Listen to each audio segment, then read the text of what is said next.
Salut! Attention, vidéo satisfaisante en approche. Dans les précédentes vidéos, on a refait une charpente et on a mis le bâtiment hors d'eau pour rénover cette porcherie toute pourrie. Et avec le moins d'argent possible. Pour ça, il fallait refaire la toiture et aussi les murs. Donc étape obligée, on picte. Et pour ça, les potes sont venus nous prêter main forte. Ça va carrément plus vite et c'est toujours plus sympa. On pose la gouttière, un bon coup de nettoyeur haute pression sur les murs. Allez, ça part! 3 doses de sable 0,2 pour une dose de chaux NHL2 et ça rejoint toi à vitesse grand V. En même temps, on vous l'accorde, le bâtiment est pas grand.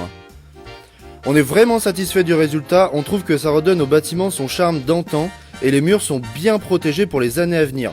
Franchement, ça change complètement son allure. Maintenant, toiture. Comme vous le savez, on réutilise les ardoises qu'on a récupérées sur la petite maison pour les reposer sur la grange.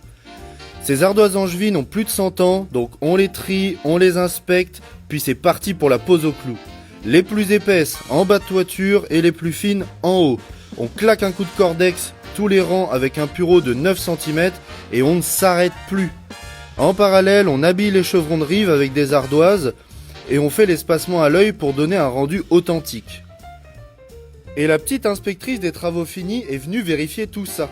Car elle non plus n'en croyait pas ses yeux. Seulement 500 € pour cette rénovation? Elle demande à voir. Fabrication d'un petit plateau et on continue à monter. C'est très long et difficile, mais ça en vaut vraiment la peine, crois-moi. Car on passe de ça à ça. Allez, abonne-toi!